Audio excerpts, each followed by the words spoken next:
Tiba di Museum Prasasti. Kita tanya dulu ya. Setelah bayarnya 5.000, kita masuk ke dalam.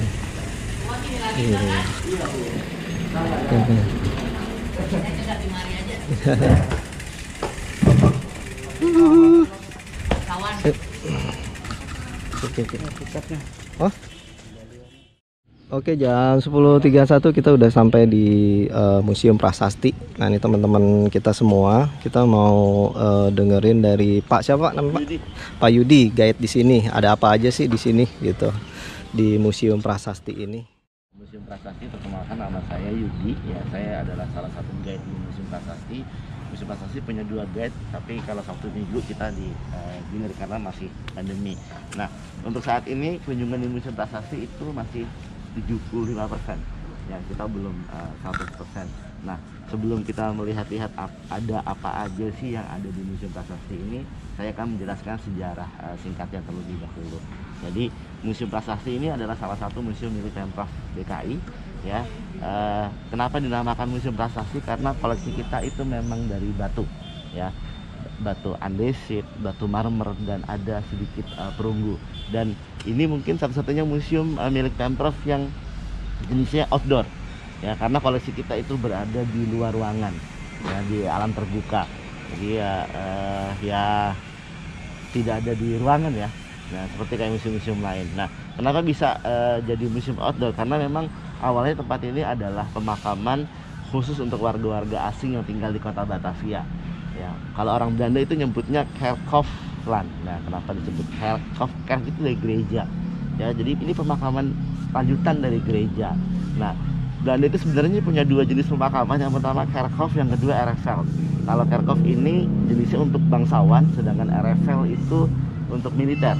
Adanya kalau di Jakarta itu Menteng, Pulo, dan Ancol. Ya, kalau Kerkhofnya di sini. Nah, Masih ada? Masih ada sampai sekarang. Kalau di sana masih ada jasadnya sampai sekarang, dan pengelolaannya pun masih di bawah kedutaan Belanda. Ya. Nah, kalau orang pribumi dulu menyebutnya tempat ini itu pemakaman umum Kebon Jahe Kober. 3 kali dibunyikan berarti ada jenazah yang harus diurus. Ya, dan ini memanggil petugas-petugas. Boleh dibunyiin? Iya, jadi Iya. Jadi kalau 3 kali berarti jenazah sudah harus dijemput dan petugas semua mempersiapkan. Oh, gitu. Panjang kematian. Bunyinya seperti ini, masih bunyi ya. Panjang kematian, lawan jauh-jauh. Oh, jatuh nih. Ting. Jadi berapa? 3. 3.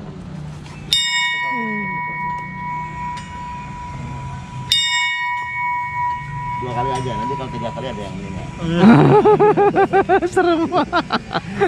Jadi bunyinya ya sama seperti itu ya. Contohnya, karena kalau harus manggilin itu nggak ada siapa. Oh, ya. dia. 5,5 ya. 5,5. Carrara ya, yang Batu diimpor ini. langsung dari Italia. Jadi keunggulan nomor Carrara itu dia mempunyai pori-pori yang sangat halus, sehingga ketika kena air seperti ini nggak nyerap. Walaupun dulu sudah ratusan tahun, ya. Ini dibuat tahun 1907 oleh pemahat dari Milan, Italia, namanya Antonio Carminati. Ya, jadi ada batu besar dipahat jadi baru bawa sini. Nah, kenapa kok sampai ada orang memesan seperti ini? Karena ceritanya dulu itu ada seorang istri yang baru beberapa bulan menikah dengan suaminya, tiba-tiba suaminya meninggal karena penyakit malaria. Nah, dia nggak kuat menahan kesedihan, ya, dia sering bungkuk, sedih atau apa. Akhirnya dia memutuskan untuk bunuh diri untuk membuktikan kesetiaan terhadap suaminya. Tadinya makamnya di bawah sini, Pak. Iya. Tadinya. Jadi keluarganya sengaja memesan batu yang seperti ini agar setiap orang yang datang ke sini itu bisa merasakan kesedihan. Oh. Ya, ini namanya Dr. H.F. Roll, Hermanus Frederick Roll. Oh, ini ya, Ya. dokter ya, dokter apa namanya? Stovia. Stovia. Ya, dia pendiri sekolah Stovia. Tahu Stovia nggak? Ingat itu. Nah. Full of learning for illustration. Ngomongnya agak tenggorokan biar keren, ya. Jadi orang bahasa Belanda itu memang ada tenggorokan. Ya, kalau susah sekarang sih sudah dinasionalisasikan ya, namanya sama Pak Soekarno, ya. Kalau sekarang apa, kedokteran UI ya? Fakultas Kedokteran UI. Stovia kalau dulu namanya. Jadi Stovia ini diresmikan oleh pemerintah Belanda tahun 1902, tapi nggak sekonyong-konyong mereka bikin sekolah. Kalau Aduh. sekarang itu setara dengan Menteri Perdagangan jabatannya. Salah satu jasanya untuk pemerintah Belanda, dia pernah membuka jalur perdagangan dari Batavia ke Australia untuk kapal uap. Ya, ketika dia membuka proses membuka jalur itu, sampai dibuat buku judulnya A Voyage to Australia, dan bukunya itu masih bisa dipesan di situs Amazon.com sampai sekarang. Nah, jadi keluarga Van der Dun ini jasadnya tidak ingin dimakamkan di dalam tanah, jadi dia sengaja dibalsem dulu pakai rempah-rempah biar nggak cepat membusuk, dimasukkan peti kedap udara dan disimpan di dalam bus. Ya, ini nama-namanya Ada di dalam itu. ya dulu Pak. Dulu, sekarang nggak ada, kosong. Sekarang kosong ya. Tapi kalau malam ya ada TV tuh, ada. Mana? Ada. Kalau siang tidak. Oh, di Balsem. Ya, ini namanya Ambrosius Johannes Wilbrordus van Dalden. Dia meninggal di Kobe, Jepang. Wah, Jepang. Tapi jasadnya bawa sini. Oh, di bawah. Dari Kobe ke sini 1 bulan. Oh, dipakai September, dimasukin sini Ya. Oktober. Karena salah satu pedagang Eropa yang bisa menembus pasar Jepang itu VOC. Sama kali. Nah, ini istrinya meninggal di Rotterdam, tapi jasadnya bawa sini. Oh, Kurang lebih berapa 3 bulan. Ya, ini sudah terusan Suez ya. Ya, ini keluarga yang lainnya. oh keluarga. Beberapa bulan umurnya baru sudah meninggal. Saat pemilihan Pak Jokowi, jadi pada saat Pak Jokowi jadi gubernur, awas jatuh Mas. Jadi gubernur, beliau mengadakan acara kirap keraton. Ya, nah selesai acara keretanya diberikan ke beberapa museum-museum. Nah, kita kemudian dapat 2 ya. Ini kereta baru ya. Nah, ini belnya Ya, kalau mau bunyi nih. tapi ya gambarannya ini untuk orang. Oh, ditekan baru bunyi. Ting dong. Tuh. Nah, ini kereta pembawa jenazah. Nah, ini peti jenazahnya kita ambil desainnya dan kita tempel. Oh, aslinya kayak gini. Ini, Oh. ini yang bentuk paling sederhana ya. Oh, jadi itu juga. Kalau nggak makan tempat ya. Nih, jadi tempel di sini. Ini upaya kita untuk mengurangi kesan makan. Hmm. Ya, kalau bentuk kayak gini semua nanti orang mau masuk udah jadi. Dan kalau yang emboss seperti ini mereka impornya udah jadi ya. Sampai sini tinggal pasang di atas nisan. Oh, ini jenazahnya masih ada kok ini. Dari samping nggak ambil. Ini keduk dari samping. Karena memang kita dari pemakaman ke museum kan, jadi kita usahakan semuanya udah. Ini makam Kapiten Kalau Jas. itu ada lieutenant, ada kapiten, nah, gitu Ini biasanya. pemakaman kapiten. Ya, kapiten Jas. Jas. Jadi di tengah, jadi dulu ada pohon beringin sangat besar sekali, cuma pohonnya sudah rubuh ya. Jadi petugas pada saat itu nggak ada yang mau ngebongkar di area Kapiten Jas karena memang pohonnya itu dikelilingi, di batangnya itu memang sudah ada salib-salibnya kecil-kecil. Jadi setiap orang Belanda yang datang ke sini tuh pasti naruh salib di situ. Terus taruh bunga, ya jadi sudah ada kesan magisnya gitu loh pada saat itu. Sampai sekarang itu masih ada yang udah datang ya, sekedar hanya memberi hormat ya, naruh bunga. Oh, ini naruh Orang bunga. Belanda tuh yang datang. Kalau itu Father Jas itu saya. Ya namanya ini Kapiten Jas. Ada yang manggil Father Jas. Olivia Mariamne Raffles ini istri pertamanya Gubernur Jenderal Thomas Stamford Raffles ya. Walaupun ketika menikah dengan Olivia, Stamford Raffles itu suami kedua karena suami pertamanya itu meninggal di India ya. Ketika menikah pun usianya bedanya cukup jauh ya, sekitar 10 tahun ya kurang lebih. Nah, menurut saya Olivia ini salah satu, kalau orang Jawa bilang istri pembawa rezeki, karena ketika menikah dengan Olivia, Raffles itu karirnya cukup pesat meningkat dari yang awalnya hanya petugas biasa di IAC Inggris di India. Setelah menikah kemudian dia langsung jadi kepala pos perdagangan di Penang. Nah, ketika Inggris berhasil menguasai Batavia pada tahun 1811, Raffles pun langsung didaulat jadi gubernur letnan jenderal di Batavia ya, letnan gubernur. Kenapa letnan? Karena gubernur jenderalnya ada di India, Lord Minto ya pada saat itu. Nah, tapi ketika tiba di Batavia, Olivia langsung kurang suka tinggal di kota itu karena ya dari menurut dia kota Batavia itu sudah padat, tidak sehat, banyak penyakit. Akhirnya dia minta dicarikan tempat yang sesuai dengan keinginannya, banyak tumbuh-tumbuhan karena dia suka bunga, suka pohon-pohon nangka, suka nanam lah. Akhirnya dicarikan tempat dan tibalah di Istana Bogor. Ya. Kita lagi ke arah sana, ke Pastur, makam Pastur, terus sama makam Suhoki. Zikri merinding gak Zikri? Biasa aja. Belum Pak. Biasa nyari uka-uka deh. Ya.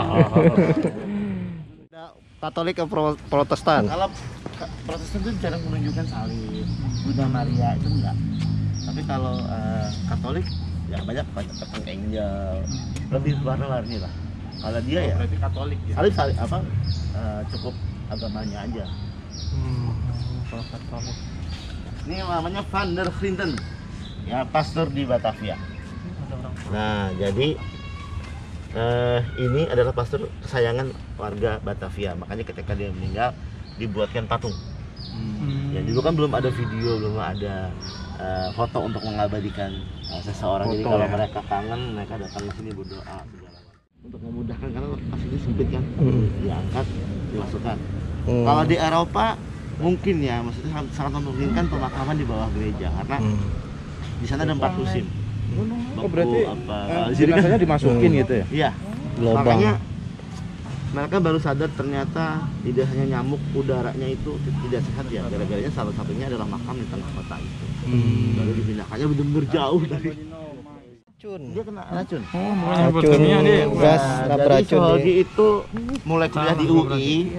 Dia mahasiswa Fakultas Sastra Sejarah Universitas Indonesia. Mahasiswa yang kritis. kritis ya, suka nulis di surat kabar, mengkritik kebijakan pemerintah. Nah dia juga suka demo ya, mengekspresikan kritiknya gitu. Makanya dia punya buku judulnya Catatan Salam Demonstran, itu yang sempat dibuat film judulnya Gi. Kalau nggak kenal Sogi ini Niklas Saputra ya, sama aja ya. Makanya Ya. Suhoki. Nah Batu terus nisannya. dia juga punya hobi naik gunung. Jadi dia kalau sedih, dia kurang enak, dia menghilangkan kepenatannya itu dengan naik gunung. Nah gunung yang paling senang didaki itu pertama kali Gunung Pangrango. Nah, Gunung Gede Pangrango itu gunung yang paling senang didaki. Nah tapi ketika dia ingin merayakan ulang tahun yang ke-27, dia ingin suasana yang beda. Dia dan teman-temannya untuk pertama kalinya naik Gunung Semeru. Ada 2 jalur pendakian. Jadi jalur yang biasa digunakan masyarakat umum dan jalur yang dibuat oleh pemerintah Belanda pada tahun 1930. Tapi ternyata dia milih jalur itu dan teman-temannya yang 1930 itu. Nah ketika naik sebenarnya sudah ada beberapa firasat-firasat yang dirasakan oleh teman-temannya. Oh ini jenderal Ya dia nangkapan apa? Diponegoro. Pangeran Diponegoro. Namanya Johann Jacob Perry, Mayor General tituler. Ini pensiunan. Komandan pertama ya, karena Belanda ya jadi general. Betul. Jadi dia komandan pertama militer untuk wilayah Pulau Jawa, prajurit militer yang mendapatkan gelar Willems Orde kelas 4, ini udah tertinggi dari Ratu Belanda. Ya jasanya cukup besar dari pasukan kavaleri. Nederland sendiri. Kavaleri ya? Berkuda. Kavaleri. Ya, pada saat itu. Bukan bersepeda ya, bersepeda. Jadi pada saat itu dia masih jadi komandan pasukan kavaleri di bawah Jenderal de Kock. Kan Jenderal de Kock kan. Nah, yang di meja itu Jenderal de Kock. Nah, di pintu gerbang ketemu sama Perry. Karena dia Ini kan makamnya? iya.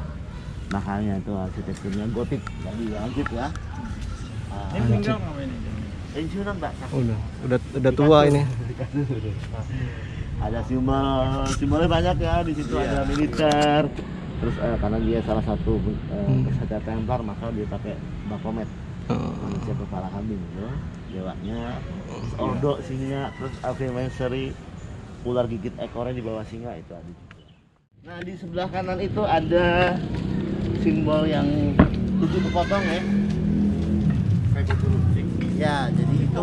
Ini. Ini tubuh kepotong. Ini apinya untuk orang-orang yang masih punya keinginan belum tercapai.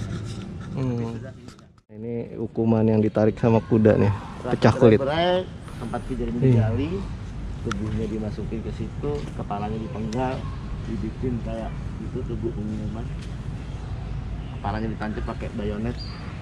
Oh itu ya.